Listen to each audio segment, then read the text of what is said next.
I've entitled this Social Pathology.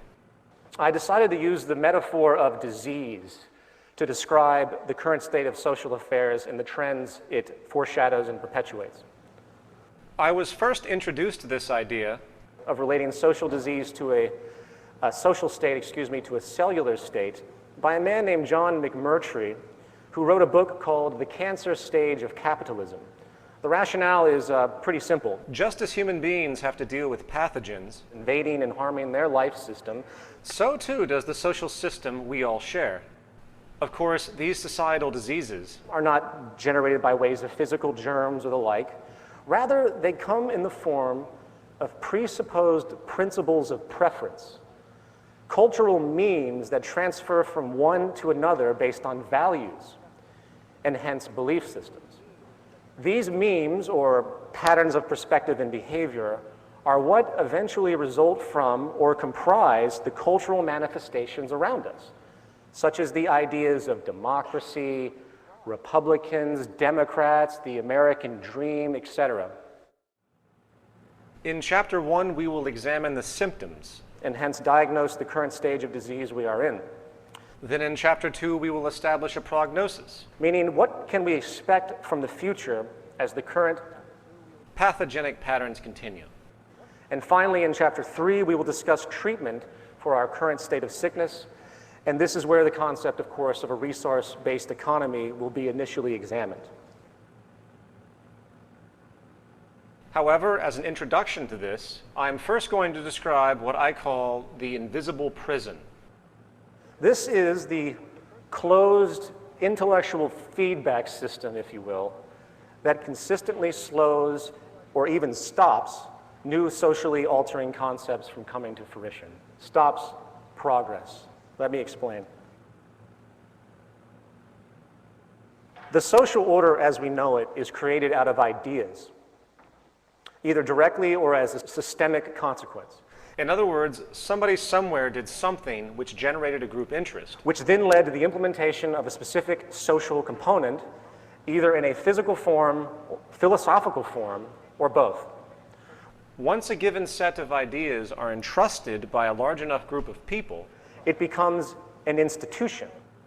And once that institution is made dominant in some way, while existing for a certain period of time, that institution can then be considered an establishment. Institutional establishments are simply social traditions given the illusion of permanence.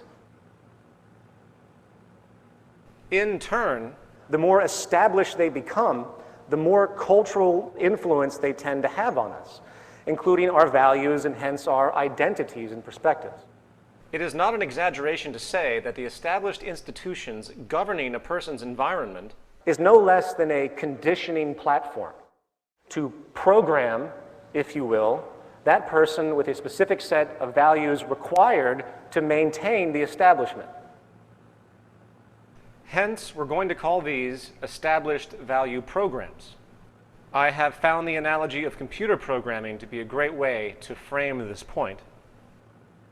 While there is always a debate about genetics and environmental influence, which, by the way, as I mentioned, Roxanne Meadows will go into at length later in the program, it's very easy to understand in the context of values, meaning what you think is important and not important, that information influences or conditioning is coming from the world around you.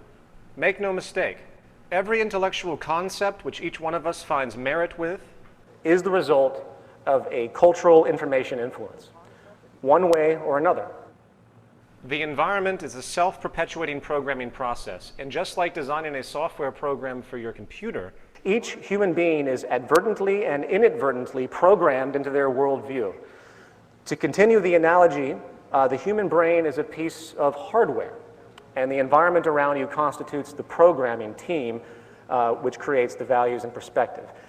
Every word you know has been taught to you one way or another, and thus every concept and belief you have is a result of this same influence. Jacques Fresco once asked me, "How much of you is you?" The answer, of course, is kind of a paradox. For either nothing is me or everything is me. When it comes to the information I understand and act upon. Information is a serial process, meaning the only way that a human being can come up with any idea is through taking in dependent information that allows that idea to be realized. We appear to be culturally programmed from the moment we come into this world to the moment we die. And I'm not going to drill it in much more than that. However, consequently, the cultural attributes we maintain as important values are most often the ones that are reinforced by the external culture. I'm going to say that again. The most dominant cultural attributes maintained are the ones that are reinforced by your environment.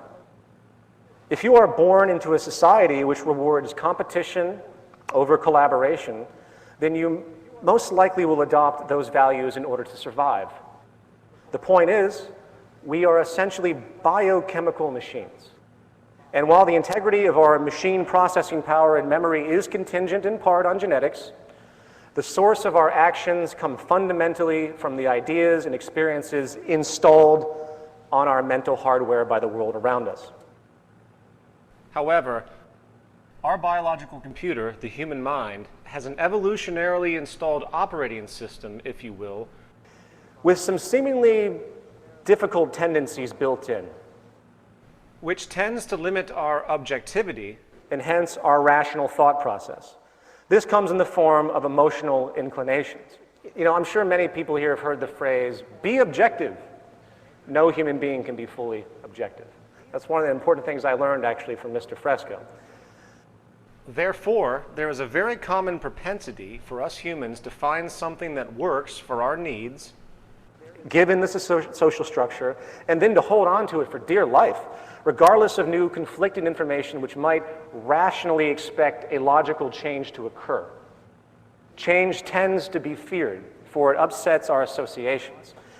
And by the way, when it comes to maintaining income in the monetary system, you see this propensity in full force, which I will talk about a lot more later. Therefore, anytime someone dares to present an idea outside of or contrary to the establishment programming, the reaction is often a condemning of the idea as blasphemy or undermining or a conspiracy or simply erroneous.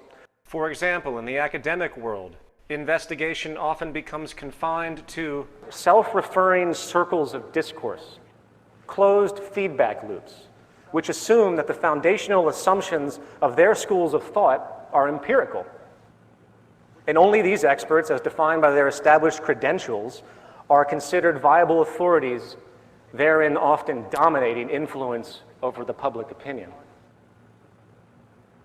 This is a doctor named Ignaz Semmelweis, and please excuse my lack of Hungarian pronunciation, but he was a physician who lived in the mid-1800s who performed childbirths. Through a series of events, he realized a pattern, that there was a relationship with the transfer of disease and the fact that the doctors of the times never washed their hands after performing autopsies. The doctors of the time would handle dead bodies in the lower elements of the hospitals, and then they would go up and they would perform childbirths without washing their hands. So this doctor, realizing this pattern, he started to tell his colleagues about this. He's like, hey, you should wash your hands before doing this, before performing any type of surgery or childbirth, especially after handling a dead body. He was laughed at. He was laughed at and ignored. He published papers, and they were dismissed and ridiculed. And after many years of trying this issue, he was finally committed to a mental institution, where he died. It was many years after his death, when Louis Pasteur developed the germ theory of disease, that his observations were finally understood, and people realized what a horrible mistake had been made. In the words of John McMurtry, professor of philosophy in Canada, in the last dark age, one can search the inquiries of this era's preserved thinkers from Augustine to Occam and fail to discover a single page of criticism of the established social framework, however rationally insupportable feudal bondage, absolute paternalism, divine right of kings, and the rest may be. In the current final order, is it so different? Can we see in any media or even university press a paragraph of clear unmasking of the global regime that condemns a third of all children to malnutrition with more food than enough available? In such an order, thought becomes indistinguishable from propaganda. Only one doctrine is speakable, and a priest caste of its experts prescribe the necessities and obligations to all.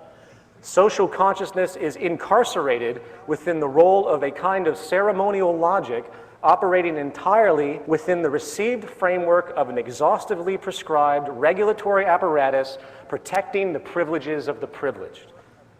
Methodical censorship triumphs in the guise of scholarly rigor, and the only room left for searching thought becomes the game of competing rationalizations. People tend not to criticize the social order because they are bound within it, We are running a thought program which has been installed on our mental hardware, which inherently controls our frame of reference. To use a different analogy, It's like they're in a game, and the idea of questioning the integrity of the game itself rarely occurs. In fact, members of society often become so indoctrinated by their socially acceptable norms that each person's very meaning is framed by the dominant established value system, and the interpretation of new information is consciously or even subconsciously pre-filtered to be consistent with their prior biases. Now, this basic idea understood, let's hone our focus and briefly consider this mind lock phenomenon, as you could call it, in the context of economics, specifically market economics. Actually, a more accurate term at this stage would be economic theology, for, as this presentation will explore, the majority of people on this planet not only have no idea how they are being affected negatively by the market economy at large, they actually, on average, hold a steadfast commitment to its principles based on nothing more than the traditional indoctrination. I got an email once that said to me, if you're against the free market, you're against freedom. and naturally I shuddered at this state of mind control that the dominant established orthodoxy has successfully imposed. Of course, this is how power is maintained, and has been maintained by the dominant established orthodoxies since the beginning of time. And the trick, again, is to condition people so thoroughly into the established value systems that any thought of an alternative is inherently ruled out without critical examination. And to show how deeply pervasive this phenomenon is, you will notice that virtually all the activist organizations in the environmental, social, and political movements of the day always exclude the market system itself as a determinant of harmful effects. It doesn't even occur to them. Instead, they focus on individuals and certain groups or corrupt corporations, and while it is needed in a per-case basis to target problematic areas, it avoids the mechanism which is essentially creating the problem. This is the fatal flaw of what's happening in the so-called activist community today. And, as will be firmly and clearly established over the course of this presentation, the greatest destroyer of ecology, the greatest source of waste and pollution, the greatest purveyor of violence, war, crime, inhumanity, poverty, and social distortion, the greatest generator of social and personal neuroses, mental disorders, depression, anxiety, and the greatest source of social paralysis, stopping us from moving into new methodologies for global sustainability and hence progress on this planet, is not some government, it's not some legislation, it's not some rogue corporation or monopoly or cartel, it's not some flaw of human nature. It is, in fact, the economic system itself at its very foundation. The market system, monetary system, free market, capitalist structure, whatever you want to call it, is not only the source of some of the greatest social problems we face today, it is also setting us up for what could be called the terminal stage of this disease, where the pathogenic social value cancer has mutated and multiplied to a point where we are now faced with nothing less than the death or collapse of modern civilization as we know it. Now, please understand, I'm not a doomsday theorist. I'm not here looking for general knee-jerk emotional reactions to say it's the end of the world. It doesn't take a genius to see where the trends are going, the trends that the media won't talk about. And given the pattern of political, economic, and environmental negligence and abuse, we're on a collision course, which I will explain as we continue. Are there solutions to these problems? Yes, there are. But they are so far outside of the status quo And a threat to those in power both politically and economically that they are just outright dismissed as irrational and absurd. The self-appointed guardians of the status quo won't even hear it because it's far outside of their reference and identity. Here's a few examples of some of the things that are currently happening right now, and there's many more. These are just a few that I popped up in the mainstream media. This is where the Zeitgeist movement comes in. I'm really sorry to say, we can no longer rely on government institutions to steer us in the right direction. Every government on this planet is locked into an economically oriented social program which is self-serving, unsustainable, and destructive to one degree or another. The possibility of a smooth transition into a new enlightened social design which does not have the negative byproducts, which I'm going to talk about, is extremely limited given the options made available in the current order, meaning the legal system, the political system, etc. Likewise, we can no longer endure the profit-driven ethos of the corporate and financial powers which control all of our precious resources on the planet. Resources we all need for survival. Society today is sick, and the illness permeates all life systems within it. And I see the Zeitgeist movement as the immune system of the social world, if you will.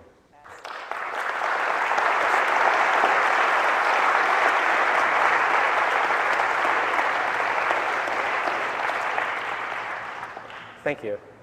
Chapter 1, Diagnosis. Before I begin this analysis of the social condition, we need to first consider the problem of value and cultural relativism. People today tend to think that their ideas are equal to others' ideas, regardless of supported information. This obsession with opinion has created a frame of reference for so many people today which has no physical referent, where evidence becomes inconvenient. And ultimately, people think that everything is equal. And you get this argument a lot, and I'm sure you've all experienced this. It's a very, very specific point. Everyone is not equal in their opinion. It's impossible, as quaint and convenient as such a concept might seem. The ultimate question becomes, what actually deserves belief? What is important to everyone on this planet, and how do we maintain our well-being both personally and socially in a sustainable way? What is the indisputable common ground which can all be agreed on in a world of Christians, Muslims, capitalists, socialists, atheists, anarchists, Scientologists, Republicans? What can we all agree on? Well, here's one thing that's universal. Being healthy versus being sick. Being healthy is a preferred value preference, you could say. Normal versus pathological states, hence healthy versus diseased states, provide an incontrovertible value basis, for all individuals and societies. Virtually all people in all societies prefer to be alive and healthy. Last I checked. There is no cultural relativism about whether having good food to eat, staying away from cancer, or having unpolluted water to drink is a good value to have.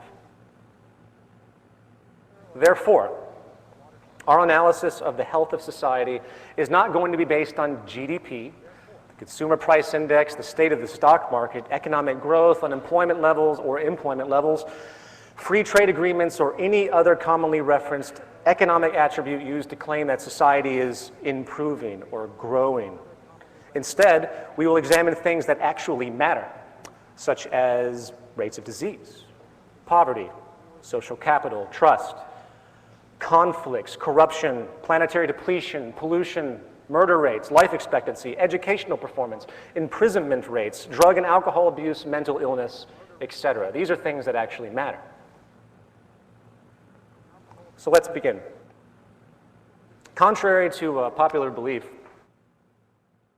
evidence now shows that our early human ancestors, which predate the Neolithic Revolution, really didn't live in a state of perpetual conflict and extreme scarcity as many anthropologists early on had assumed.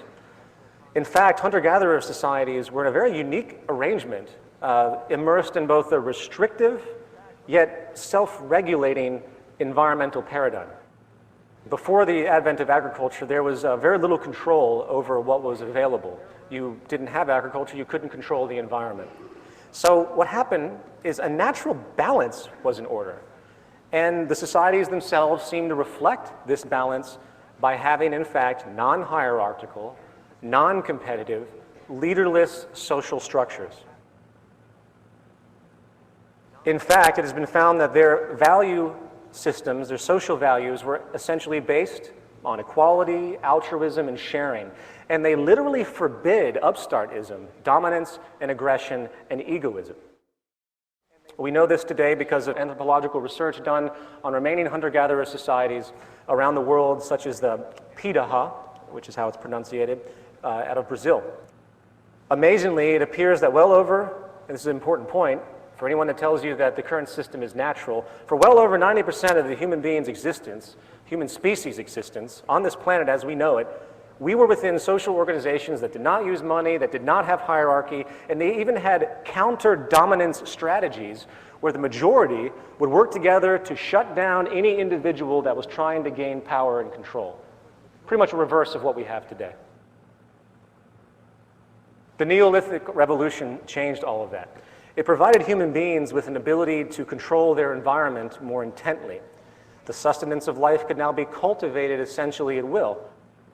Now, while this advent would appear as a profound benefit to all, it also introduced some pesky social problems as a result of conditioning attributes, which we still deal with today. In the view of anthropologist and professor of neurology at Stanford University, Dr. Robert Sapolsky, hunter-gatherers have thousands of wild sources of food to subsist on. Agriculture changed all of that, generating an overwhelming reliance on a few dozen food sources. Agriculture allowed for the stockpiling of surplus resources and thus, inevitably, the unequal stockpiling of them, stratification of society, and the invention of classes. Thus, it has allowed for the invention of poverty. Since this dramatic change in the structure of human society, the creation of imbalances has continued, and social stratification and income inequality are now staples of the modern world, as we all know. In fact, many who are unfamiliar with human history would probably consider these attributes, again, to be part of some natural human order. It's so pervasive today. We have gone from food cultivation to commodity bartering to gold exchange to metal-backed certificate exchange to fiat currency. We went from a system with values reflective of true natural processes to a system of values based on certificates of ownership traded for income on their own, virtually, or I would say not even virtually, completely decoupled from physical resources. And we have come from a world based on necessity and social drive for preservation and sustainability to a world based on strategic manipulation, pointless materialism, and an obsession with property and ownership. In the words of historian, philosopher David Hume, the first man who, after enclosing a piece of ground, took it into his head to say, "This is mine," and found people simple enough to believe him, was the real founder of civil society. How many crimes, how many wars, how many murders, how many misfortunes and horrors would that man have saved the species who, pulling up stakes, or filling up the ditches, should have cried to his fellows, "Beware of listening to this impostor. You are lost if you forget that the fruits of the earth belong to us all, and the earth itself to nobody."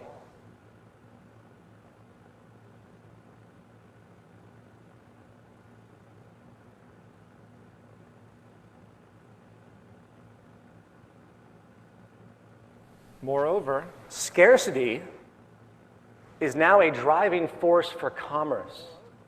In our system, scarcity equals profit. the less there is of something, the more it can be valued in terms of money. In other words, abundance is a negative thing in the profit system. In the words of anthropologist Marshall Shallens, the market industrial system institutes scarcity in a manner completely unparalleled and to a degree nowhere else approximated, where production and distribution are arranged through the behavior of prices and all livelihoods depend on getting and spending. Insufficiency of material means becomes the explicit, calculable starting point of all economic activity. Likewise, I would like to point out as a simple aside that the money supply in America at all times has less in value than the outstanding transactions required. In other words, there isn't and never will be in the American money supply or most other money supplies on the planet enough money in existence at any one time to cover the outstanding transactions within the economy. Money is created out of debt through loans, and interest is charged for those loans, whether it is a government bond or a personal home equity loan. If every single debt was called in right now in our economy, there would be an enormous amount of money that is literally impossible to pay back in domestic currency. This is a central reason why stratification and inequality is literally built into our system. The inherent scarcity of the money supply itself, imagine that. In this system, bankruptcy isn't some irregular byproduct that negligent people just happen to stumble into.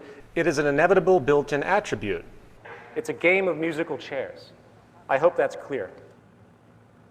In the words of economist Bernard Lietaer, a great quote, "Greed and competition are not the result of a mutable human temperament. Greed and fear of scarcity are, in fact, being continuously created and amplified as a direct result of the kind of money we are using. We can produce more than enough food to feed everybody, but there is clearly not enough money to pay for it all. The scarcity is in our national currencies. In fact, the job of the central banks is to create and maintain that scarcity. The direct consequences that we have to fight with each other in order to survive." That last sentence really defines so much. The direct consequences that we have to fight with each other in order to survive. The consequence of these mechanisms is, again, extreme social imbalance and hence social stratification. With this understood, let's now consider the state of income inequality within the world. In 2005, the jolly folks at Citigroup put out a memo to its wealthiest clients in regard to the state of what they called the plutonomy. In the opening summary on this is very, very clear. The world is divided into two blocks, the plutonomy and the rest. The US, the UK, and Canada are the key plutonomies, economies powered by the wealthy. A plutonomy is defined as a society where the majority of the wealth is, of course, controlled by an ever-shrinking minority. And as such, the economic growth of that society becomes dependent on the fortunes of the wealthy minority and not the rest of the people. Keep that in mind. They then go to ask the question, what are the drivers of plutonomy? They state disruptive technology, driven productivity gains, creative financial innovation, capitalist-friendly cooperative governments, an international dimension of immigrants and overseas conquests invigorating wealth creation, slave labor, The rule of law and patenting inventions. Often these wealth waves involve great complexity, exploited best by the rich and educated of the time. The basic point of this document is the understanding that the average consumer is essentially meaningless to the equity markets. For the super wealthy, trading amongst themselves account for the state of the economy overall. They state, in a plutonomy, there is no such animal as the US consumer or the UK consumer, or indeed the Russian consumer. There are rich consumers, few in number, but disproportionate in the gigantic slice of income and consumption they take. There are the rest, the non-rich, the multitudinous many, but only accounting for surprisingly small bites of the national pie. They continue. This is why, for example, we worry less about the impact of high oil prices on aggregate consumption. Clearly, high oil prices are a burden for most parts of our communities. However, without making any moral judgment, income inequality being what it is just makes this group less relevant to the aggregate data. The conclusion? We should worry less about the average consumer, say the 50th percentile, what they're doing, when that consumer is, we think, less relevant to the aggregate data than how the wealthy feel and what they are doing. This is simply a case of mathematics, not morality. You got to hand it to him for being honest. Now, before I go any further, let me clarify a bit. Plutonomy, as the Citigroup documents describe, and these are very long-winded documents, is of course the state of extreme imbalance, so extreme in certain countries that the investment community has little regard for the average person's consumption habits. In other words, the preference mutation has occurred as a result of the financial incentive system, where the consumption patterns of the general population become nearly obsolete.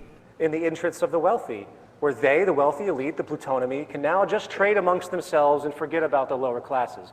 In other words, so much money is being moved around between the rich that the public consumption patterns are nearly irrelevant. This, of course, makes sense when you think about the methods used to gauge health of the economy, which are supposed to be relating to everyone. GDP. GDP is basically calculated by how much money people spend or make on a given good or service.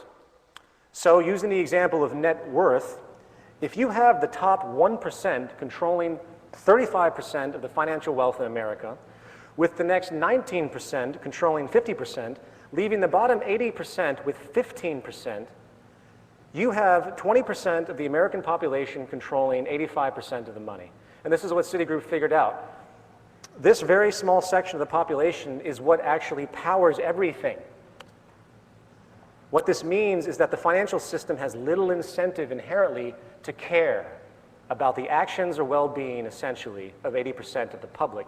And since we all know that the financial system is the most powerful influence on most governments in the world, especially the US government, you begin to see that the only concern the ruling class has with regard to the majority of the population is merely to keep us complacent enough so a backlash does not occur.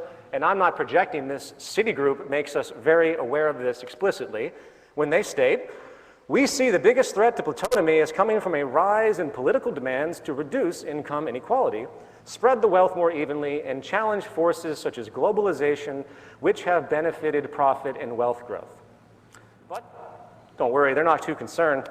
Our conclusion, the three levers governments and societies could pull on to end plutonomy are benign. Property rights are generally still intact, taxation policy is neutral to favorable, and globalization is keeping the supply of labor in surplus, acting as a brake on wage inflation. They summarize the heart of our plutonomy thesis that the rich are the dominant source of income, wealth, and demand in plutonomy countries such as the UK, US, Canada, and Australia, countries that have an economically liberal approach to wealth creation. We believe the actions of the rich and the proportion of rich people in an economy helps explain many of the nasty conundrums and fears that have vexed our equity clients recently, such as global imbalances or why high oil prices haven't destroyed demand. Plutonomy, we think, explains these problems away and tells us not to worry about them. Secondly, we believe the rich are going to keep getting richer in coming years, as capitalists, the rich, get an even bigger share of GDP as a result, principally, of globalization. We expect the global pool of labor in developing economies to keep wage inflation in check and profit margins rising. Good for the wealth of capitalists, relatively bad for developed market, unskilled, outsourceable labor. This bodes well for companies selling to or servicing the rich. Sorry to pull you through all of that long-winded text, but I hope it settles in what people at the top are really thinking about behind the financial system. And they are likely right. The rich are going to get richer. The current economic decline that we're in now really doesn't mean anything to the top 20%. It's the 80% that continue to suffer. But hey, who cares? Evidently, the top 20% power the economy anyway. And I'm not even going to go into what this means in regard to our naive assumptions of democracy in the modern world.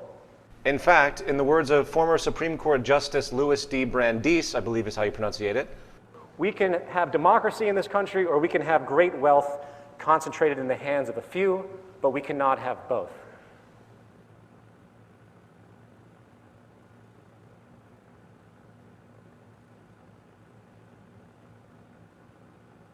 Now, I bring all of this up as an introduction to what we're going to talk about in regards to social health. Coupled with this, however, I think a few stats should be digested. In 2007, chief executives of the largest 365 U.S. companies received well over 500 times the pay of the average employee. In many of these top companies, the chief executive is paid more in one day than the average worker makes in a year.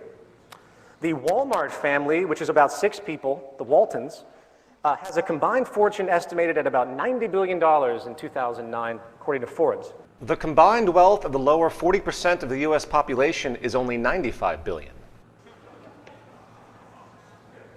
Also, the highest paid jobs on the planet are in fields of trading and investment, occupations which have no meaning whatsoever, create nothing. They are pointless to the state of society in the natural world.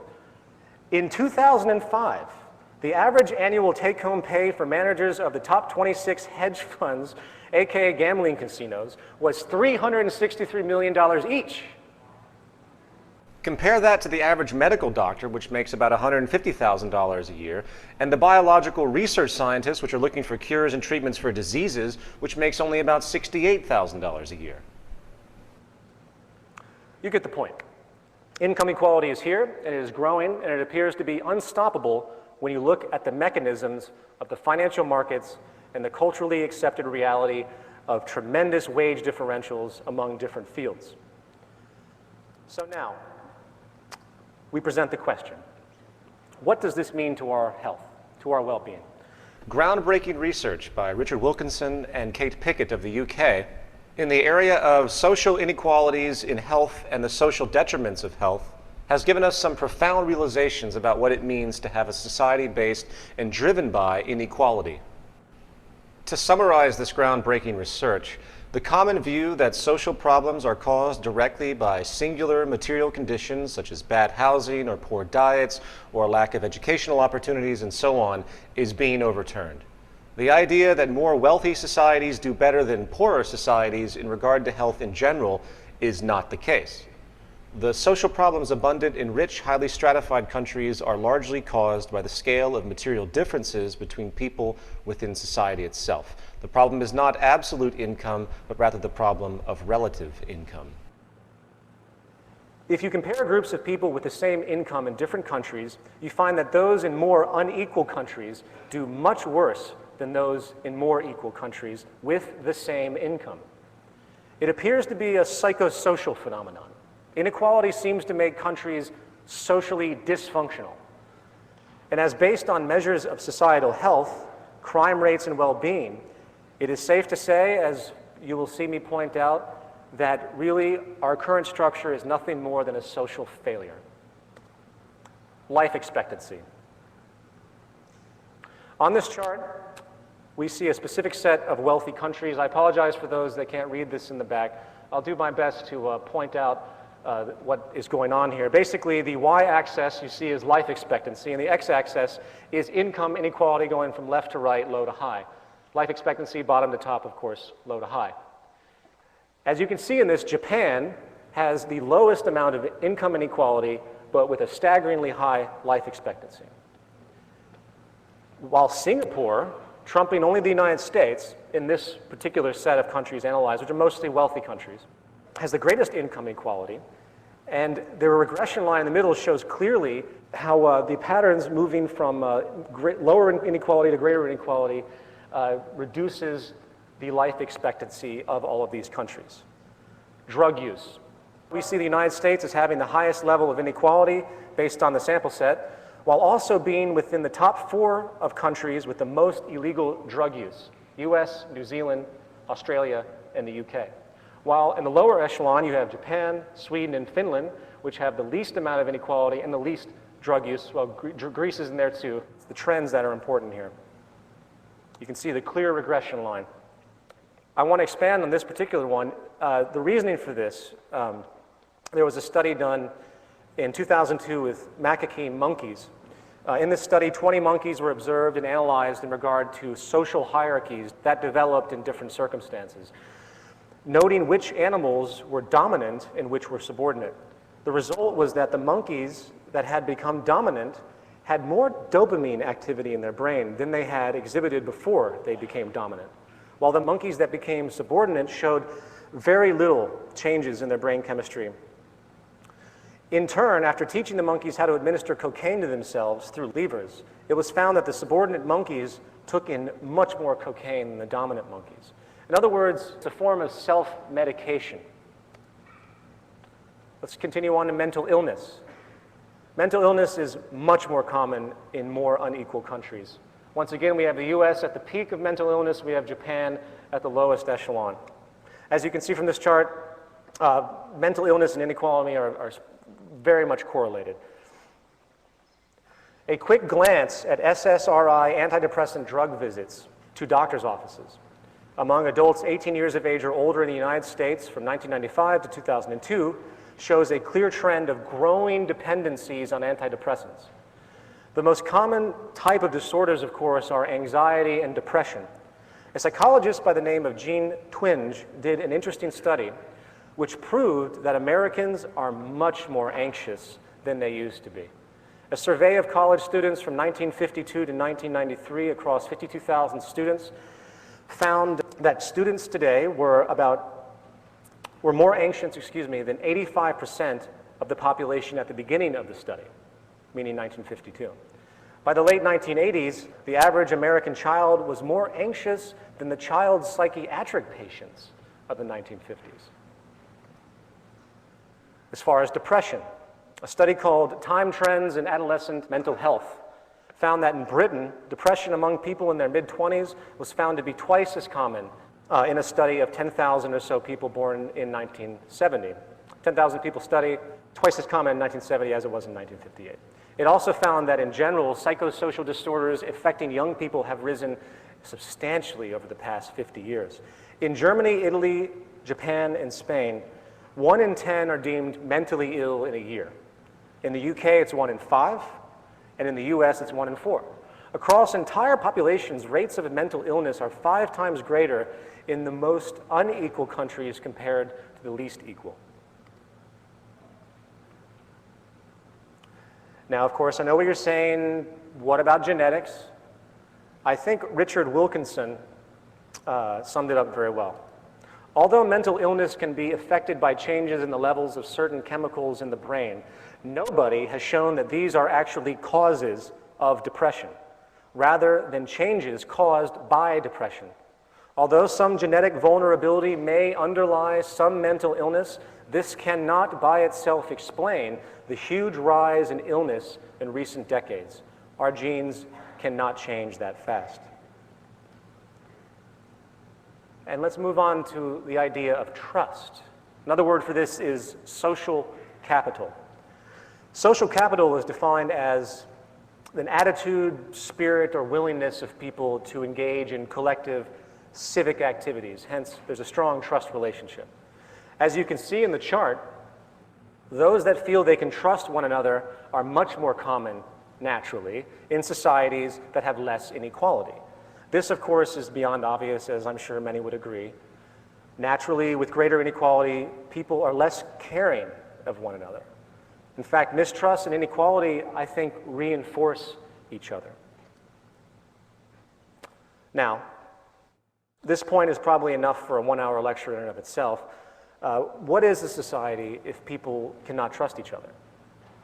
It's important to realize that the idea of friendship and the notions that couple in with friendship, which is ultimately a quality of trust, is a characteristic completely opposed to the competition mentality and the economic theories of self-interest we see today. Empathy, reciprocation, and cooperation equates to good health, while suspicion, fight, competition always equates to high levels of stress and hence destruction. As we'll talk about in a second, stress is one of the deadliest killers that we know of. It's a secret killer. And living in a society where you have to look over your shoulder and where you have to fight for everything that you have, where you have to question virtually every transaction given the initial assumption that the person might be trying to pull one over on you for their own betterment.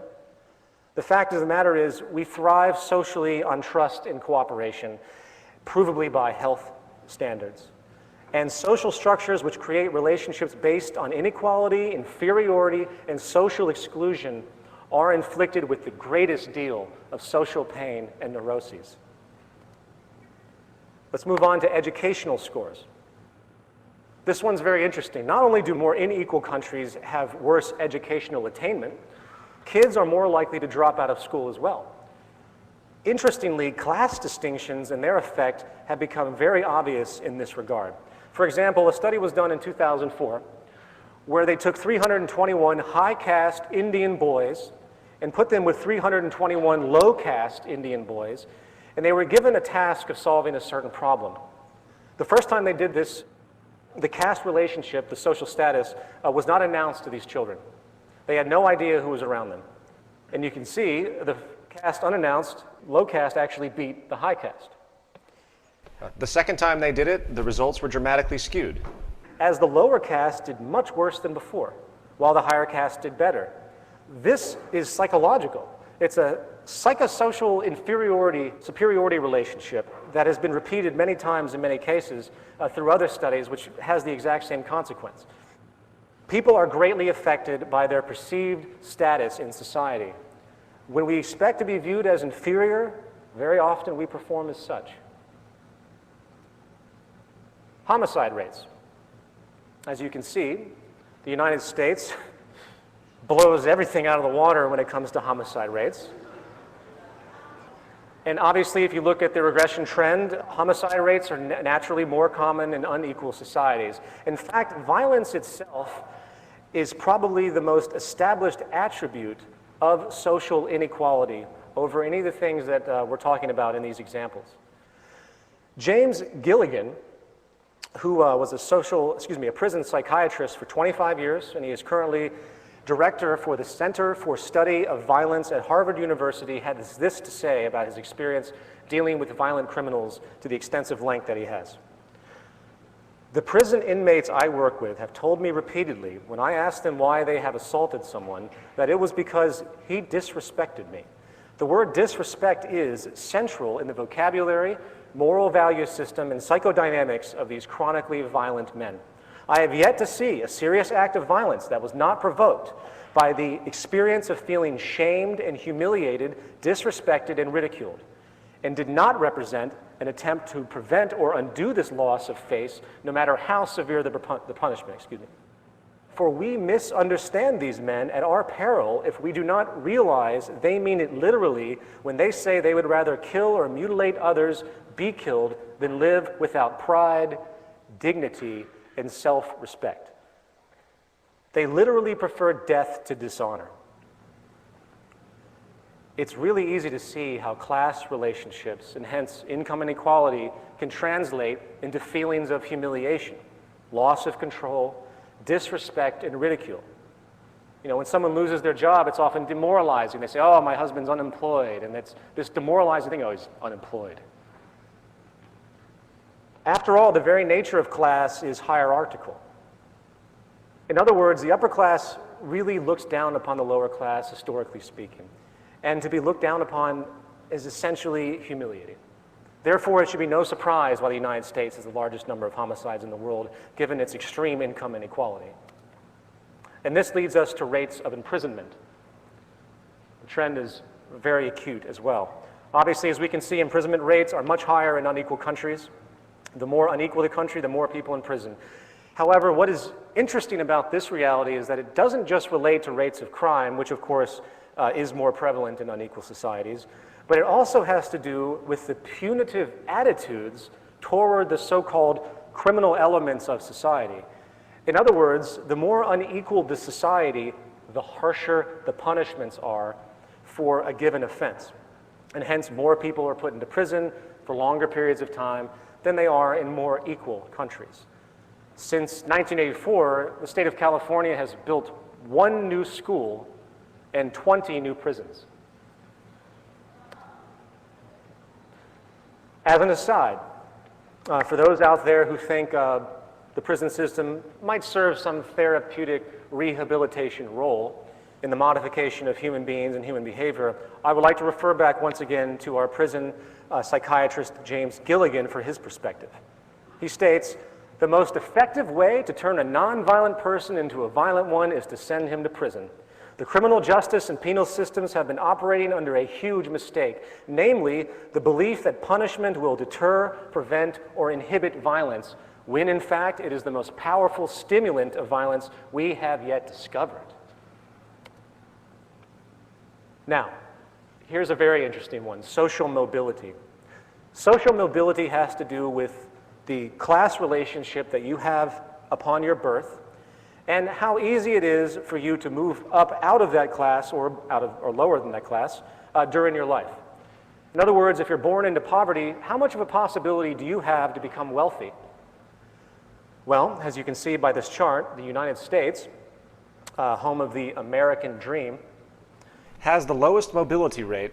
of all the countries in the sample set. There are very high odds that if you are born into poverty, you will stay in poverty. Likewise, if you were born into great wealth, you will stay wealthy most likely for the rest of your life. And if you think about it, it's really a form of class segregation. This reality can be blamed in part on the very mechanisms of our financial system, which keeps the lower classes poor and the upper classes rich deliberately. As a quick example of this, which I've stated before, but I think it's a very important example, if you have $1 million and you put it into a CD at a bank at 5% interest, you're going to generate $50,000 a year simply for that deposit. You are making money off of money itself, paper made on paper, nothing more, no invention, no contribution to society, nothing. That being denoted, if you are a lower to middle class person who is limited in funds, which must get an interest-based loan like most people to buy their home or use credit cards, then you are paying interest to the bank, which the bank is then using, in theory, to pay the person's return with the 5% CD. Not only is this equation outrageously offensive due to the use of interest to steal from the poor and give to the rich, but it also perpetuates class stratification by its very design, keeping the lower classes poor under the constant burden of debt while keeping the upper classes rich with the means to turn excess money magically into more money with zero labor or social contribution. This is only one mechanism, by the way, which is used to make sure these class attributes or class segregation is maintained. Infant mortality, very simply, more high in unequal countries than less unequal countries. Obesity, naturally, higher in more unequal countries. Teenage birth rates, higher in more unequal countries. Innovation, I love this one, because it's a total slap in the face to all of those party line toting market enthusiasts who seem to think that the competitive-based incentive system of seeking profit translates into new innovations for the common good. I'm sorry to say, that isn't the case whatsoever. Using the measure of patents per million, Finland, Sweden, and Ireland trump the United States when it comes to invention. And finally, let's take a look at an aggregate summation that was compiled of the many points that we have just examined. This chart shows Life expectancy, math, literacy, infant mortality, homicides, imprisonment, teenage births, trust, obesity, mental illness, drugs, alcohol use, and social mobility. As you can see, in the United States, with the highest level of stratification, we are the absolute worst. And just to make sure you understand this analysis clearly, here is a chart showing absolute income of the same thing you just saw. As you can tell, there is no pattern. There is no trend regression line. Here they are side by side, so you can see how viable this information really is. The trend is very clear about the ramifications of inequality in a given country or social environment. As a final point on this topic of inequality and its consequences, I want to bring up a study called the Whitehall Study, which was in 2 rounds, 1 and 2, stretching over, I believe, about 60 or 70 years. Professor Michael Marmont of the Department of Epidemiology and Public Health at University College of London was the director of these studies. He used the British civil service system as the subject group, and they found that there is a gradient of health quality in industrialized societies, which is not simply a matter of poor health for the disadvantaged and good health for everyone else. Something else was happening. Remember, this is the UK, which has socialized healthcare. So everyone essentially has equal access to the same amount of healthcare. They found, regardless of this, that there was a social distribution of disease as you went from the top of the socioeconomic ladder to the bottom. And the types of diseases that people would get would change on average. For example, the lowest rungs of the hierarchy had a 4-fold increase of heart disease-based mortality compared to the highest rungs. And this pattern was, to a certain degree, again, irrespective of access to healthcare. This is just one example, by the way. It's a gradient of health problems that emerge that cannot be explained by absolute income. And it, in fact, goes back to the stress response if you go into it and research these points. Even in a country with universal health care, the worse a person's financial status and position in the hierarchy, the worse their health is going to be on average. In other words, people in higher socioeconomic positions, those higher in the pyramid, live longer, enjoy better health, and suffer less from disability, while those of lower socioeconomic status die younger and suffer the greater burden of disability and disease. This comes in the form, again, of a gradient, meaning that from the higher upper class straight down to the lower class, bottom class, each successive step down or up the socioeconomic ladder constitutes a respective quality change in a person's health. The bottom line is that there's a great deal of statistical data that screams that living in a more equal society is more healthy and productive for about 99.9% of the population. It is only those at the very tip of the pyramid that could be considered unaffected by the disease known as social inequality. Equality benefits everyone, in other words.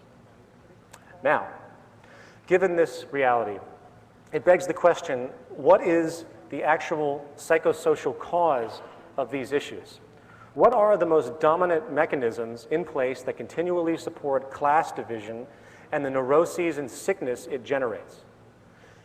Well, we really don't have to look very far for a viable possibility. The cultural programming wing of the market system is the advertising industry, which serves to perpetuate the consumption values that you see around you. However, it goes much deeper than that.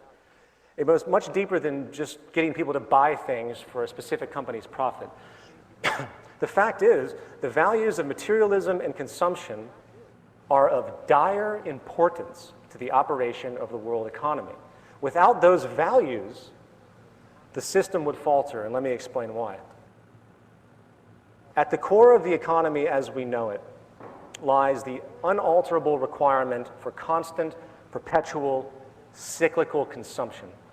In other words, the entire basis of what we refer to as economic growth, which in turn is translated into things such as gross domestic product, which are supposed to be measures of social progress and the like, is nothing more than human beings constantly and perpetually buying and selling over and over and over again. If human beings do not buy things, companies and stores cannot afford to pay their employees. If an employee cannot be paid, then that employee, which is also the consumer, cannot go out and spend the money they receive from employment back into the system to perpetuate the cycle. If people do not constantly spend their money, the entire economic structure, including the entire labor system, would completely collapse. Given this reality, the highest priority of any corporation, or in fact, any government that cares about its economy, is to make sure the public has an immediate interest to constantly consume. It is interesting to point out that America was originally founded on a certain degree of a Protestant work ethic, a Protestant worldview, where thrift and savings were actually dominant values back then. Since that time, advertising agencies had to switch their arguments from utility-oriented angles to those engaged in for emotional appeal and status enhancement. Americans now consume twice as much as they did before the end of World War II. As an historical note, one of the leading figures in this American value hijacking, as I would call it, is a man named Edward Bernays. Bernays is most famous for his book called Propaganda, in which it was bought by many people, including Joseph Goebbels. He was hired by all the major corporations many, many decades ago to help influence the public into buying things very simply that they did not need. A new world of neurotic associations, such as materialism and conspicuous consumption, to quote Thorstein Veblen, was unleashed during this time and has grown and mutated dramatically. Today, human needs have become utterly perverted By the imposed, suggested wants generated by the consumption-provoking mechanism of marketing and advertising.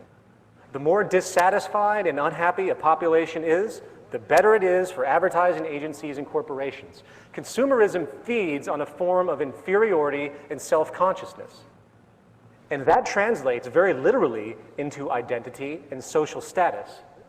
Amazingly, the indoctrination is so powerful that consumerism is regarded by most of society as reflecting some kind of basic human interest, as though it's a reflection of human nature. This, of course, is baseless. In fact, our neurotic need to shop and consume is actually a reflection of how deeply social we are and how influenced we are by the social programming and status orientation of possessions and appearances and everything else that's been pushed upon us. Okay, on this note, I'm now going to begin to transition the next section of this presentation. And to bridge that, I want to make a point that not only does the status-generated consumption patterns of most of the public, especially in America, cause a great deal of social stress, leading in part to many of the problems we have just analyzed, the propensity for constant cyclical consumption, which again is required for the entire world economy to function, is also outlining trends which show a clear path to severe environmental problems and the continual breakdown of civilization as we know it, as we destroy all of our natural resources through this idiotic act of conspicuous consumption to fuel GDP. Part 2, prognosis. The prior points made about the well-being and quality of life issues associated with social imbalance is a big issue. However, to be fair, just because there's a propensity for an overweight, violent, diseased, mentally disturbed, selfish, untrusting, illiterate population does not necessarily translate into the consequence of social collapse, as we're beginning to see. So we're going to move on, putting the basic well-being of humanity aside for a moment and focus on the mechanisms of the social system itself and the larger order problems that are being generated. Okay, here's the deal. One of the most critical things to understand, without a shadow of a doubt, proves the unsustainable nature of our current social system and how it is on a collision course with nature, is this. Due to the way money and hence the market system functions, we are locked into an incompatible paradigm where two mutually exclusive operating principles, one, the need for constant consumption or infinite growth, collides with an unyielding finite planet and hence the physical laws of nature. You simply cannot have an infinite growth of commerce and hence consumption in a closed system such as the planet Earth. For all those that don't fully understand this, let me explain more. The planet Earth is basically a closed system when it comes to its resources. All the minerals and energy deposits that we currently use have rates of cultivation that dramatically exceed the lifespan of the human being. For example, oil and fossil fuels in general took over 100 million years easy for them to come about. The same goes for our mineral resources. The 4,400 mineral species out there today took outrageous amounts of time to be created. The diamonds that we find today took over 3 billion years to be created. Now, given this environmental reality, it would seem painfully obvious that the most important aspect of any earthly society would be the preservation of the Earth's resources, right? It would seem, in fact, that the entire basis of any economic structure would have as the number one priority the preservation of the resources of the planet. Why? Because once it's gone, it's gone. For example, even at this stage of scientific inquiry, we cannot take a tire, which contains probably 6 or 7 gallons of oil, and convert it back into combustible fuel. So instead of having a logical system of resource management where we actually monitor the Earth's resources and try, as the human species, to strategically orient our use of these precious finite elements, we came up with something much more interesting. And it's called the infinite growth economic paradigm. In our current system, we grab as many resources as we can, we throw them into anything that we think someone will buy, and we try to manipulate each other into buying these things from us for profit. In fact, the entire basis of the free market ideology is using and exchanging as many resources as possible, as fast as possible, to generate as much money as possible, which in turn is used to exploit more resources over and over again. We've created a global money and profit-driven structure which consists of a circular exchange protocol, if you will, where money must move from the consumer to the employer to the employee, which is the consumer again, and the only way, again, to sustain this pattern, to keep people employed, the only way to keep people eating, the only way to keep GDP up, the only way to keep the stock market up, is through the mandate that goods and services comprised, again, of our finite resources and energy are constantly and perpetually used and sold ad infinitum, irregardless of purpose, utility, or respect for what we actually have. I couldn't possibly come up with a more destructive manner for organizing society. And the sad thing is, people don't see this whatsoever. They have been conditioned into ideologies. Capitalism, communism, socialism, well, guess what? Any social ideology, specifically economic, which does not directly relate to the resources of the planet in its doctrines explicitly, meaning the attributes of our environment which actually sustain our lives, is an inapplicable and thus irrelevant social ideology. Case in point, oil and fossil fuels. We live in a hydrocarbon economy, as I'm sure you all know. Our entire economic structure, meaning production, distribution, food cultivation, transportation, etc., is entirely based on energy from fossil fuels. There are 10 calories of hydrocarbon energy in every 1 calorie of food currently consumed in the industrialized world. This is M. King Hubbert, a geologist and, interestingly enough, a technocrat. M. King Hubbert predicted in the late 1940s that the United States would peak in its oil production in 1970. Of course, he was ridiculed, laughed at, and scorned by the scientific establishment. And unfortunately, he was right. The U.S. did peak in the 1970s. In fact, some studies now show that global oil discoveries have likely peaked around the same time. The exact date is debatable, but it doesn't change anything. Now, before I go any further, I know some of you out there are saying, how do we know that these statistics are accurate? How do we know that the research institutions are unaware of existing oil supplies that go undiscovered? And how do we know if the oil corporations themselves, which contain the data, are not lying to simply boost their profits? Well, these are good questions, but there is no question about the decline in the United States. We do import over 70% of our oil now. And as far as the global peak, all you really have to do is look at the drilling patterns of the major corporations to see that almost every major oil company is desperate to find new oil reserves, and they have gone almost everywhere legally possible to do so. The oil on this planet, which took 100 million years to generate, regardless of what you believe about depletion rates, is going to run out one way or another. It is an unsustainable practice. And I won't even go into the obvious dangers associated with burning fossil fuels in regards to its environmental effects, which we're all hearing about today. As an aside, it is not at all irrational or hasty to consider that the peak oil issue just might have something to do with the fact that the United States, which consumes 25% of the world's energy while having only 5% of the population, has the largest permanent military bases in history situated in the Middle East with no evidence whatsoever of ever leaving this region.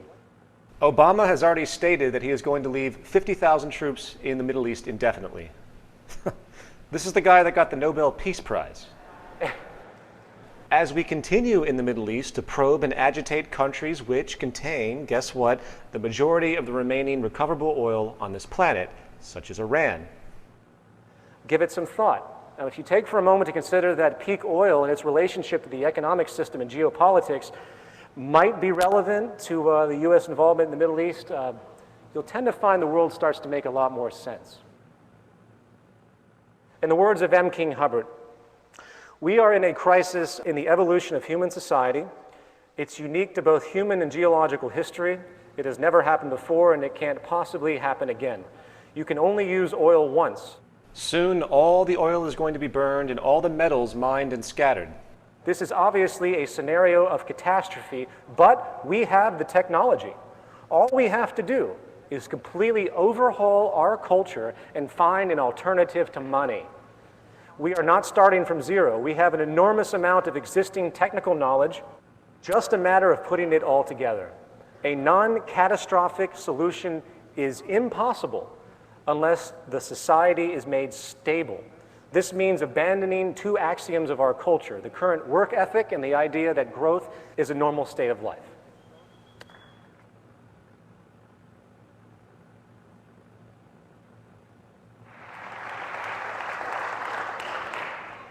He continues in a paper he wrote in 1981 called Two Intellectual Systems, Matter, Energy, and the Monetary Culture. Hubbard writes, the world's present industrial civilization is handicapped by the coexistence of two universal, overlapping, and incompatible intellectual systems. The accumulated knowledge of the last 4 centuries of the properties and interrelationships of matter and energy, and the associated monetary culture which has evolved from folkways of prehistoric origin. You simply cannot have a society operate based on this necessity for constant growth to maintain, ironically, stability. We have at our disposal a tremendous number of alternative energies. And infrastructure possibilities. And sophisticated manners of implementation, which could reduce our reliance on fossil fuels dramatically, paving the way to a world that would have zero reliance on hydrocarbon energies at all. Unfortunately, you are not going to see this anytime soon, for the economic paradigm we live in sets up another serious problem that we need to address, and I simply call this establishment paralysis.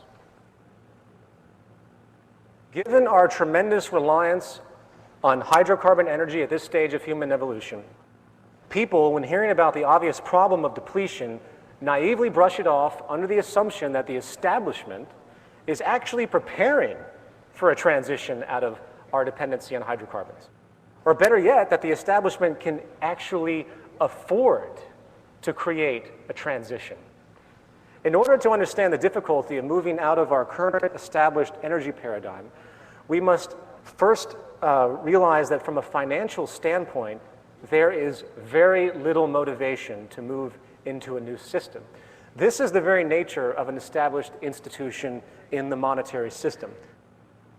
The fact of the matter is, an exorbitant amount of money, I know this will sound strange to many of you, an exorbitant amount of money is going to be made on the scarcity of energy and, in fact, the collapse of society itself.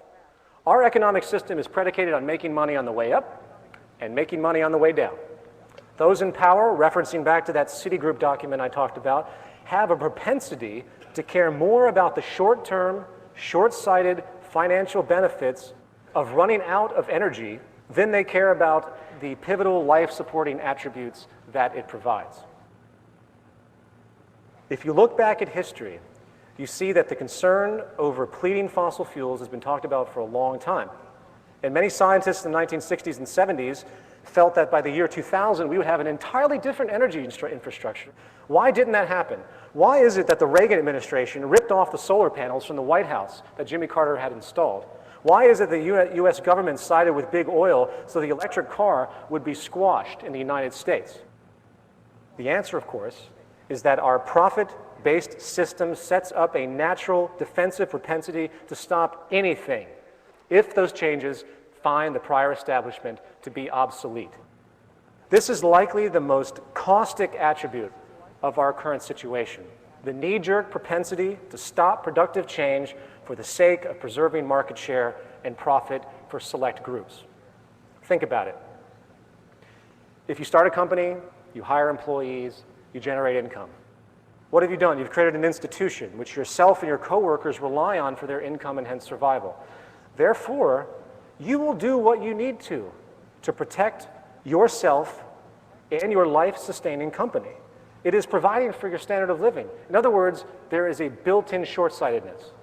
And this survival element, which is only operational in our current profit-oriented system, is what is stopping needed change from coming to pass. I could probably ramble off many examples of new advents that have been pushed to the side because they're either too efficient or too sustainable for the market system to absorb, or simply money can't be made continually off of them. It can't perpetuate the system, or it puts an industry out of work. It puts people out of work. There is a human element to this. So there's a natural need, a natural attribute, where people say, well, okay, this is probably better for society, but I need to make money now. I can't think about the transition, so let's just push this aside for now. That's what's happening over and over and over and over again. It's not that they're bad people or anything like that. This is what the system has created. Simultaneously, let's remember that the market system requires constant problems. In order for the public interest in consumption to be maintained, problems and cultural influence is required. The more problems there are, the better the economy, generally speaking. In this system, it is inherently good for cars to break down. It is good for people to get cancer. It is good for computers to become quickly obsolete. Why? More money. To put it into a sentence, change, abundance, sustainability, and efficiency are the enemies of the profit structure. Progressive advancements in science and technology, which can resolve problems of inefficiency and scarcity once and for all, are, in effect, making the prior establishment's servicing of those problems obsolete. Therefore, in a monetary system, corporations are not just in competition with other corporations. They are actually in competition with progress itself.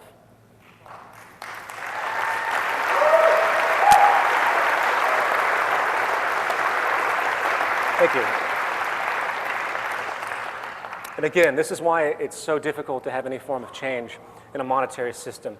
You simply cannot have a social convention where money is made off of inefficiency and scarcity and misery and expect a quick incorporation of new advents that can relieve these problems. Okay, with that understood, let's get back to the energy problem. The final issue I'd like to point out is this. Apart from the fact that there's a great deal of money to be made by the select few as the majority suffers, apart from the fact that the established energy institutions have little motivation to forego their profitability to alter society's energy mediums, is the very harsh reality that due to the outstanding debts globally right now, I think as we all know, the Earth is essentially bankrupt, as hilarious as that is. There is likely not going to be enough money to change anything. And I want everyone to think about this very critically. As exciting as the potentials are for renewable energy in the fields of solar, geothermal, tidal wave, and the like, potentials that have been documented thoroughly that will far exceed the global energy consumption by thousands of percent. We still have the serious problem in our current structure of financing the infrastructure to make this transition. How do we transition into a new infrastructure where every single government on this planet, every country owes money to someone else, where they're seen as systemic breakdown of bankruptcy starting to occur in Europe, and the United States is just a matter of time. Given the current state of affairs and the urgency of renovation, especially with peak oil, how can we possibly afford to make a transition to these renewable energies before the scarcity of oil begins to shut down due to excessive oil prices because of supply and demand? One study by a leading expert in Sweden predicts by 2030, the world will be using 10 barrels of oil for every new barrel discovered or extracted. That's really not that far away.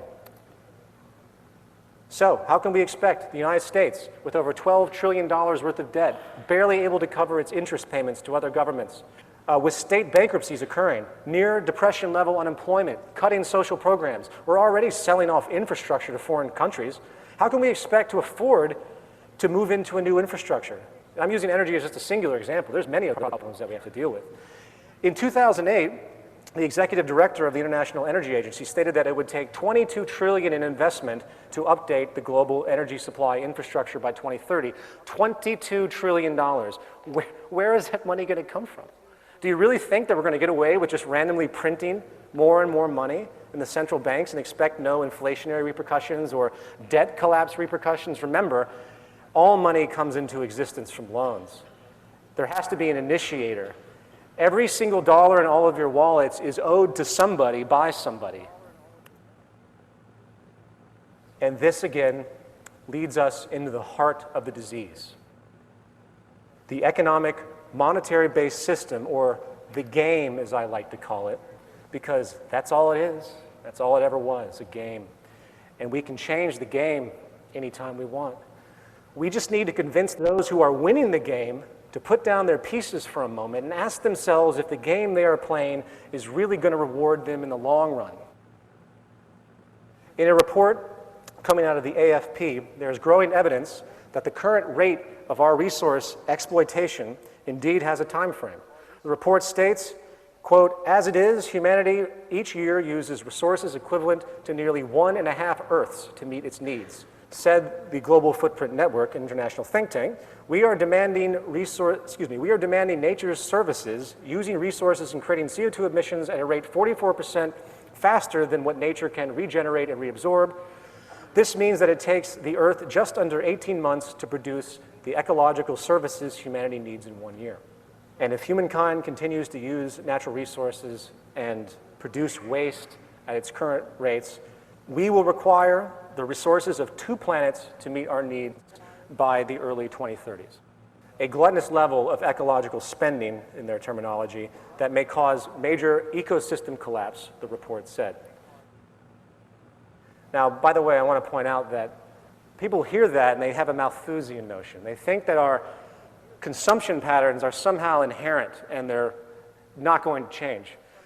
I read a statistic recently, and for my new film, I'm going to do a huge section on waste attributes of certain industries. And what I've come to find is that of all the production that's done, on average, 75% is waste. 75% is waste. Of all the materials that are created and put into circulation and taken out, 90% of those end up in landfills, I believe, within 6 months. This isn't about some natural human thing that we're doing. This is about the social system's obsession with constantly consuming for the sake of economic growth. In an analysis done by the IRRC, by 2025, it's predicted that 2/3 of the world will experience water scarcity. 2/3 of the world by 2025. Many seemingly wealthy countries are already turning to desalination processes. In turn, over 1 billion people are starving on this planet. Do you, with everything that we have discussed, think that any of these things are going to get better, given our current financial crisis?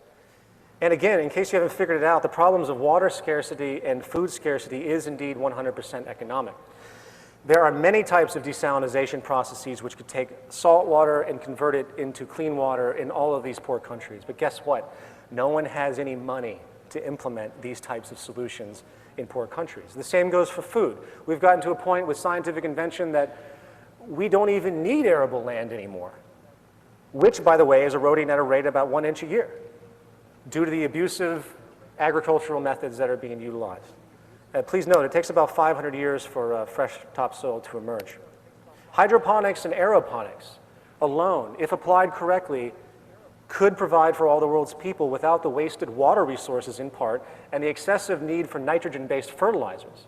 In fact, you could build these facilities on the land that is depleted in stories. You could have skyscrapers, if you will, of organic food production on an industrial level.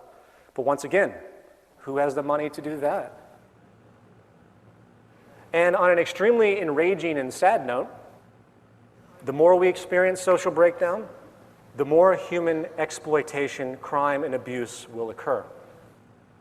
While here in America we think that slavery was abolished many decades ago, the fact is there are now more slaves in the world than any time in human history given the definition of slavery. However, this time it doesn't come from the form of owning people, it is simply the globalization attribute of exploitation for cheap labor. I'm going to stop here as far as talking about the negative attributes inherent in our system, along with the ongoing social collapse, which, by the way, I personally can't see an end to for a very long time, if at all, frankly, until we move into something more sustainable. The personal and private debts, for example, are so high right now that it's going to take a number of bubbles to burst before any type of so-called stability is going to occur. Anyway, before I go on to the final section of this talk, which is essentially an introduction to the Venus Project and a resource-based economy, let me summarize by saying that the monetary paradigm, economic structure as we know it, is again the basic systemic source of the majority of the world's problems we have around us. In this system, if this cancer is allowed to grow unabated, spreading its malignant propensities across the globe, utterly decoupling from the natural world and the carrying capacity of the earth, destroying the finite resources we all share, we are on pace with nothing less than something that no one can even consider of a collapse. And I'm not talking about waking up one day and there's nothing anywhere. It's not like that. It's where slowly it arose to a point where the values and the culture and the awareness becomes so distraught and so confused that the levels of quality of life become justified, where you start to accept less and less. It's going to slow everything down to a crawl. And invariably, there will be some dramatic accents, if you will, of severe problems, especially when it comes to the energy crisis that is looming. Something radical has to be done. We are approaching a terminal stage. Part 3, treatment. There are two angles to consider when attempting to resolve these problems. The first is the mentality of the culture, as we've discussed before, the cultural programs, and the second is the actual structure of social operation. As noted earlier in our discussion, these two attributes are deeply interlinked. However, regarding the first issue of cultural conditioning, we need to employ what I call, as a movement, we need to employ what I call social therapy. Social therapy refers to adjusting a society's values, changing the value programs. We must have sustainable values in order to have sustainable practices. I would suggest that the first program that needs to be uninstalled from our mental hardware is the social distortion that generates conspicuous consumption pushed forward by the corporately aligned advertising agencies. The value orientation of having more and more stuff, regardless of their utility or function, is an unsustainable ideology inherently on a finite planet. Consumerism and materialism, again, are sicknesses, culturally created to perpetuate the cyclical consumption needed to fuel the market and labor system. This is precisely what the Zeitgeist movement is trying to do. We can't do anything until people understand the need for this direction, which is why we're here right now, which is why this is being webcast, which is why those involved in the movement are diligently working, not to create infrastructure yet, but to try to get these values out there. We will address the movement directives in the second half of the program. Beyond that, as far as the actual structure of society, I'm afraid we require nothing less than a complete and total revision. And this is where the Venus Project again comes in. I'm going to run down 5 of what I consider to be the central attributes required to move into a resource-based economy. 1, we must move from a growth economy to a steady-state economy. The cancerous consequences of the infinite growth paradigm must be stopped before it's too late. In the final analysis, given our technological ingenuity at this stage, we propose the absolute elimination of the monetary system itself. There's no reform possible to stop what the system is doing. The scarcity and waste we see around us is created by us, not some intrinsic process of nature or some Malthusian inherent tendency. The need of money is no longer relevant and is extremely detrimental, in fact. Second, we must move from a primitive, competitive, invention-oriented system, work system, to a collaborative system. Not only are all goods produced in our current society inherently inferior, by the way, due to the need to maintain a competitive cost basis in the marketplace, but the competitive system also generates massive amounts of corruption. Yes, I agree. The incentive to compete does produce some improved goods and services to a certain degree, but that positive is utterly overshadowed by the planned obsolescence, the inherent planned obsolescence, and the general environmental indifference generated by the necessity to stay ahead of someone else. As an aside, imagine for a moment if the top engineers of the major car companies, rather than competing, got together and decided to collaborate on making the best car possible at a given point in time. Imagine if we established an incentive system that pulls people together to create the best rather than compete and produce inherent inferiority. Think about that. An open source world where all lines come together and produce goods so everyone can benefit. Think about that, the progress would just be unbelievable. Not to mention it would save tremendous amounts of resources. For there'd be no longer a need to duplicate perpetually. You don't have two companies making the same thing anymore. It's a form of preservation if they work together. Third, we have to move from our piecemeal, dispersed industrial methods to a central planned system of streamlined functionality. Is it me, or is it absolutely insane that we import strawberries from Brazil or bananas from Ecuador or water from Fiji when all of these things could be produced locally? As Jacques Fresco will describe in regard to his city systems, everything is as self-contained as possible. As another example, consider the general route of production, from mining the materials to creating the preliminary components to assembling the components to distribution. And there's a constant move of transportation to go from one place to another, wasting tremendous amounts of energy. Give that some thought for a moment to think about if you streamlined all of the actions of society, think about how fluid things could be and what that actually means. Now, to extend this point, in a talk I did called Where Are We Going?, I described a ground-up global approach to a network organization which is in fact a resource-based economy. And I describe why the parameters are what they are. I don't have time to go through all of it, but let me give just a quick rundown of the reasoning for those that have never even considered any other social system outside of what we know today. Very simply, the Earth is a system and must be treated as such. There are resources all over the Earth, and therefore we must have a system that can monitor these global resources within a global technological infrastructure. Therefore, we have to have a feedback system, which has to be global in nature, coming from the carrying capacity of the Earth, which is the starting point of all industrial decisions. The first step in this, we do a full survey of the Earth's natural resources.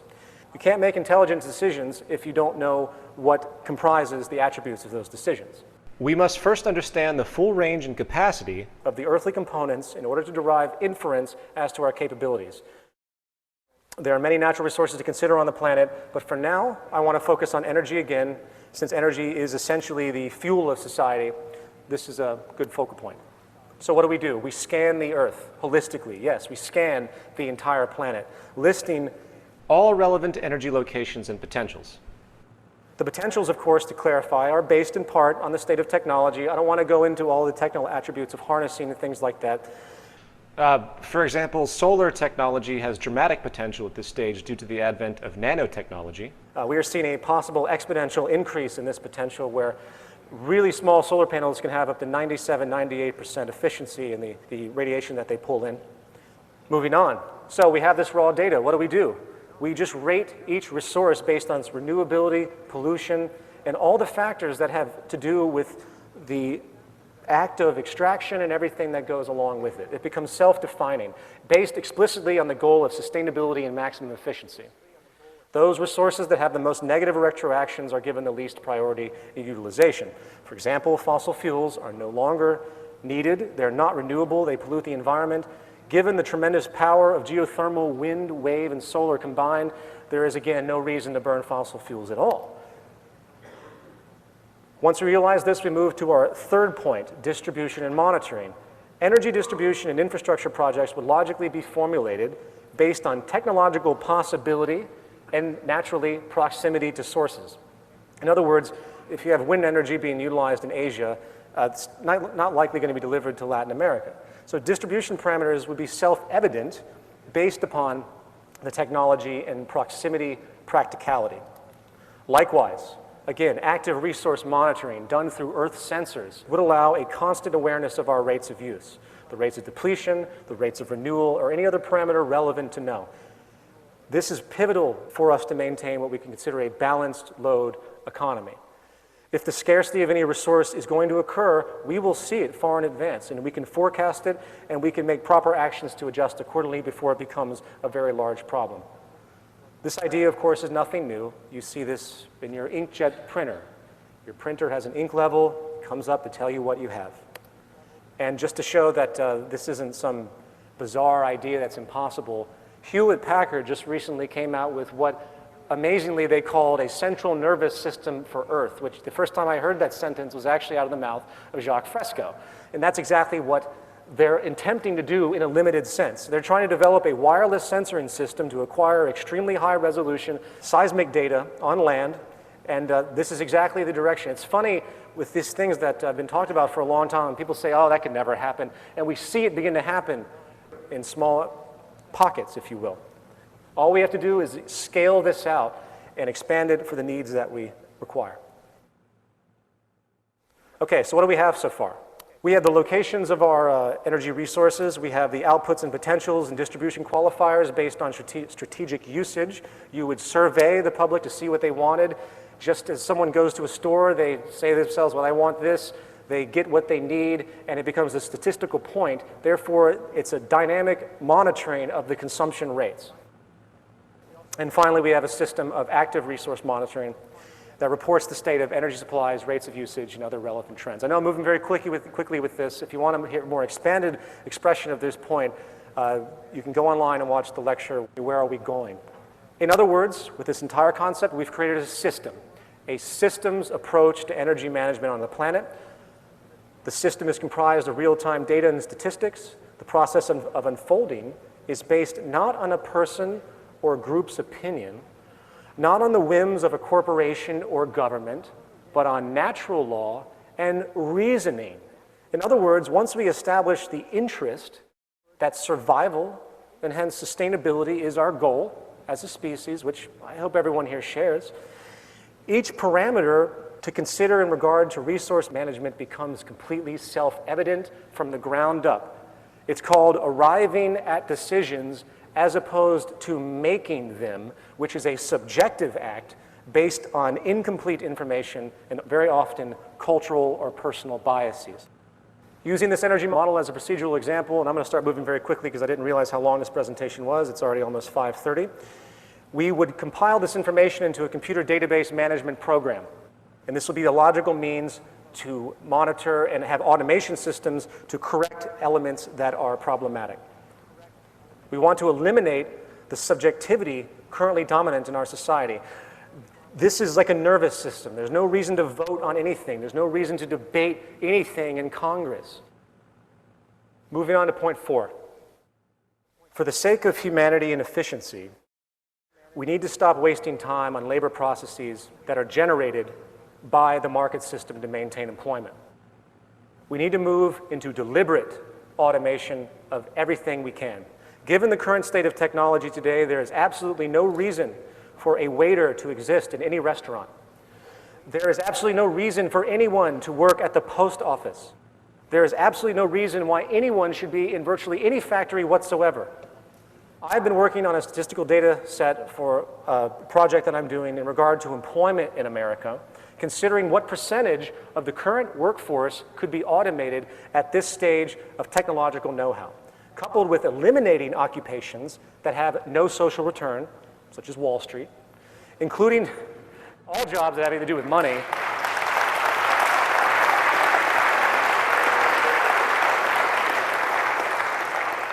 As Jacques will describe, our system has no money, there's no banks, there's no cashiers. I have recently come to the generalized conclusion, which I'm continually working on, but I'm going to throw it out there. I believe 65% of the American jobs could be eliminated tomorrow with the knowledge we have now. Not trend projections, which make things cataclysmic, but the knowledge we have now.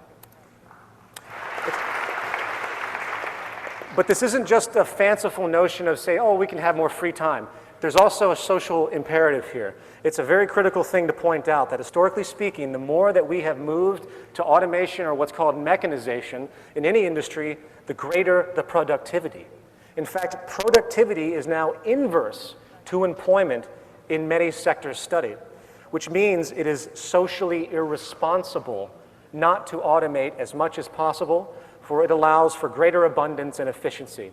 Here's a chart of the G7 advanced industrialized countries showing how employment in manufacturing has been dropping while manufacturing output has risen substantially.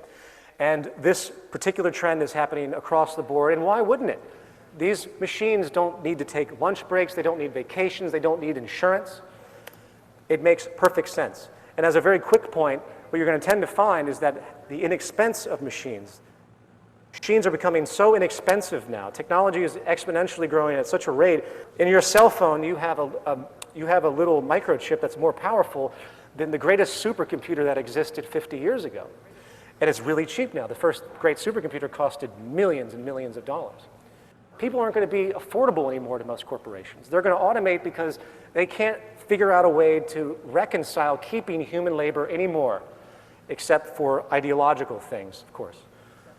And fifth, we have to move from a system of materialism and property to a system of universal access. Now, before this point is dismissed as communist propaganda, let's consider the train of thought. In a resource-based economy where production is streamlined to maximize quality and minimize waste and duplication, the idea of property becomes obsolete and, in fact, detrimental. People do not need to hoard and protect anything. They simply need access to what they need at the time they need it. the best example is the automobile. We've been finding in science now, there have been tests done of cars that can drive themselves. It's been tested, satellite-driven automobiles that can navigate very well, and Jacques talked about this years ago as well, using Doppler radar so cars simply cannot hit another car. These things are coming to fruition, so in the future, if you need to go somewhere, you call up the car that you need, it comes to you, you utilize it, and then when you're at your location, it goes back and helps somebody else. As opposed to sitting in some parking lot, wasting time and space for likely 80% of the automobile's life. This is what we do. We waste so much space and resources.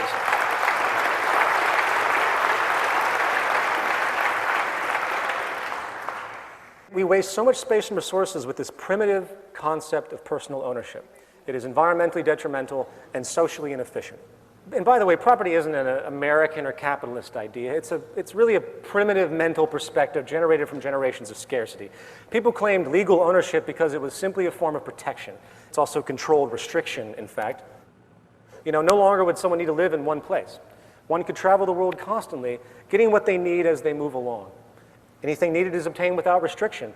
There's no reason to even steal something, and this is an extremely important point. How could you steal something that no one owns? You certainly couldn't resell it because there's no money. Right there, you have 95% of all crime gone.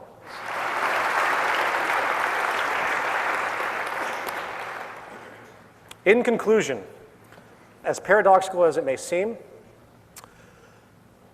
the more efficient and conservative we become, the more streamlined we become, the higher the level of abundance we can generate for all of us.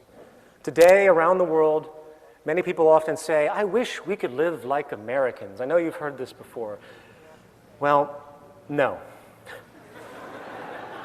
The contrived, ostentatious orientation and conspicuous consumption patterns of the American culture should be despised by all other countries on this planet. We have 5% of the population.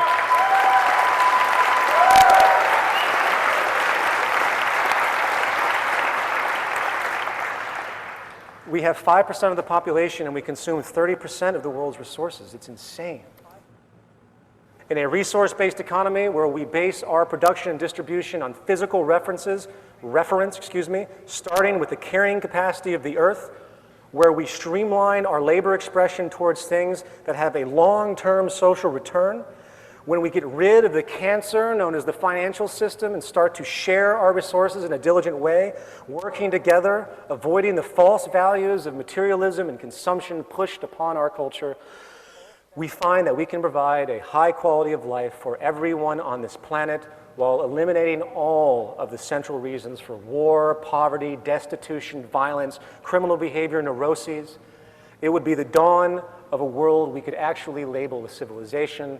And if that isn't a goal worth working towards, I don't know what is. Thank you.